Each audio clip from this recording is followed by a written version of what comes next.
Welcome back to Let's Play Master of Orion 2. Get Daved. So, we were about to go visit Orion and become the master of it. Right after someone else got there first. That part was kinda lame. It also appears we're gonna wipe out the Bullrathi. That's okay with me. I am not gonna miss them one bit. Bombard. And the Bombard General. Select combat out Orion. I don't have a transport yet, so I'm not going to bother. Let them fear me for one turn. A million voices could scream out in terror and then be suddenly silenced. I just got Dimensional Gate. I can build that in attack Antares. You may recall the Antarans showing up randomly and, trying to kill me and stuff. Yeah. Well, I can go take the fight to them, and that is one way of winning the game.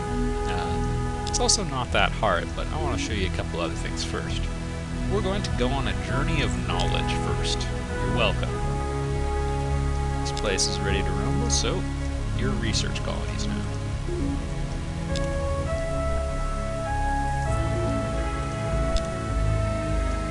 Oh, earlier when I queued up everybody I did a little bit of a housekeeping turn and told everybody to produce stuff. Yeah, they're starting to finish.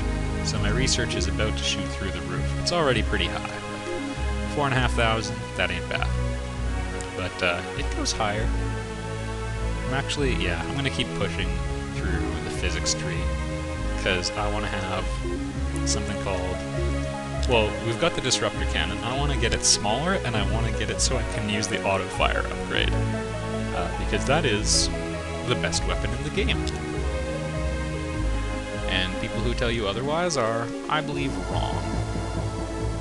In earlier versions of the game, it used to be a toss-up between the plasma cannon and the auto-fire disruptor. In the later versions of the game, they realized that the plasma cannon was really good, so they made it over twice as big, which clearly handed the advantage to the disruptor. Let me tell you, it was a pretty heated debate. I just got Orion and killed the music somehow. That's okay with me. These guys aren't done, are they? It's very eerie.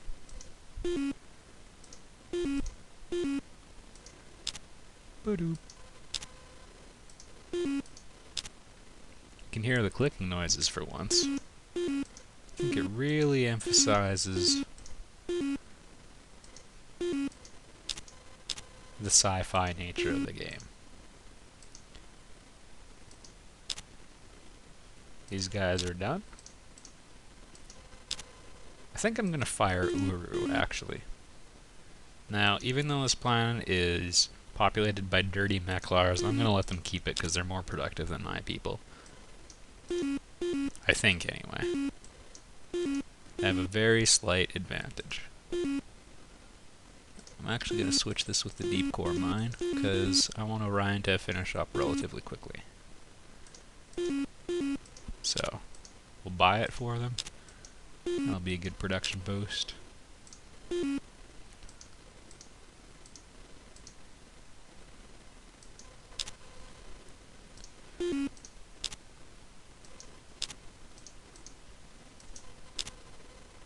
Alright, research is up to 6,000 per turn, that's pretty good. Yeah. Select combat out Orion, apparently they're sending help. Oh, now we've got music again. It feels less intimate somehow.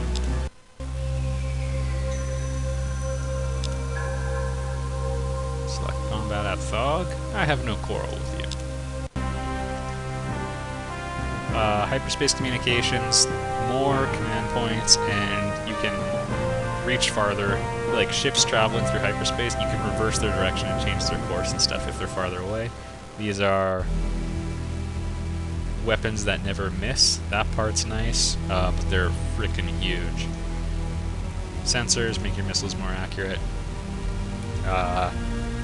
These ones are the ones I really want, especially because they also will continue to miniaturize the disruptor, which is real thing I want to use.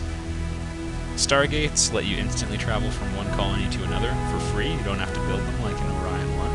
Stellar converters can blow up planets like the Death Star in Star Wars.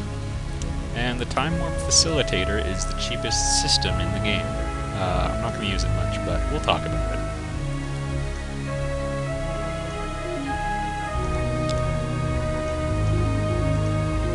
So we're just going to do our rounds here.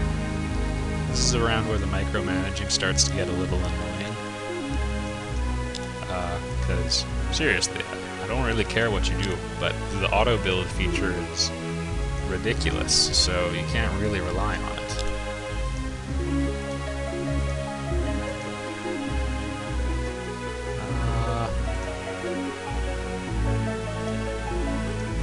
I think that's everything.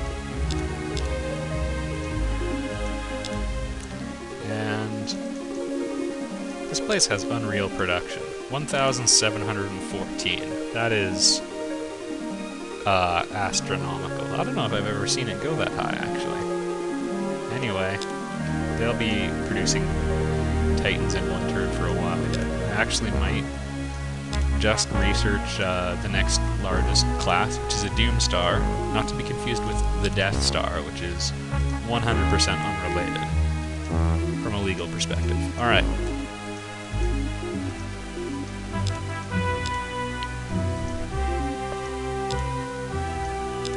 So, I'm doing this one mainly, this Let's Play, mainly because my Orion 1 Let's Play was my most popular one, which is kind of like being king of an island with 2 people on it, but, and I really enjoy this game. Fun story time. I went on a trip with the family to a computer store in a big city, and, because I grew up in a small city. And I was going to get Master of Orion 1 because one of my friends had it, and I saw that there was a sequel and I'd never heard of this and got that one instead, even though it was more advanced than my computer requirements could handle. Got a lot of good hours of fun out of this game because of it. Now, I think Orion 1 is probably the better overall strategy game, but Orion 2 is very good as well.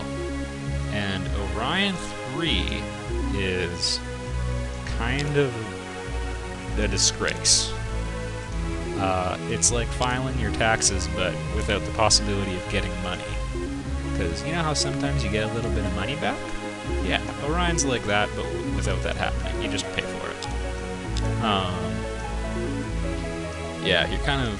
Wikipedia's article on it says it's like running the bureaucracy of an empire, which is a good comparison. They had a lot of good AI. They had a lot of really good things, but the AI did all the work. It kind of left you out of all the interesting decisions, and I don't know. I've heard that if you stick it out for a really long time, the game becomes interesting, but I don't know. Maybe I'll give it another shot and learn how it really works. I could see myself doing that. It's too bad. I really like simulation games. Like, I'm a big SimCity fan, big strategy gaming fan. Was pretty into StarCraft back in the day. I'm pumped about StarCraft 2, even though it's getting into a slightly different genre. It's still related. A lot of the fans of this would like StarCraft and yada yada yada. Anyway, I don't know. Maybe I'll have to revisit Orion 3 and test my prejudice, see if it still is there, see if I can maybe understand the game a bit better now. In the meantime, I'm going to get me a stellar converter. And we're also going to blow up a Meklar ship. One of their Titans versus one of mine. One shot later, it's just one of mine. That's sort of a, I would say, a problem with this game, actually. You can just do a little bit too much to make your ships more effective. Yeah, we're going to get Doom Stars here.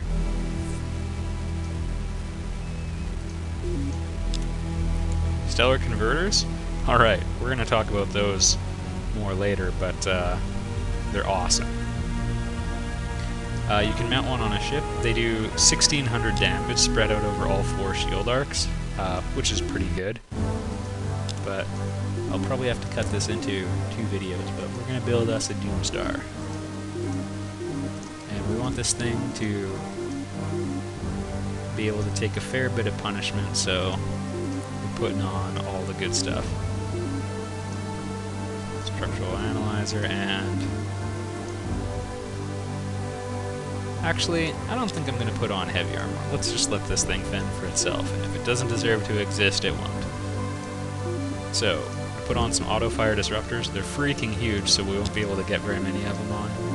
And the Stellar Converter. We're going to put one of those on too, because it's also freaking huge. And I don't think I'm going to have time to finish this design. Just a few auto-fire Gauss cannons. Get built!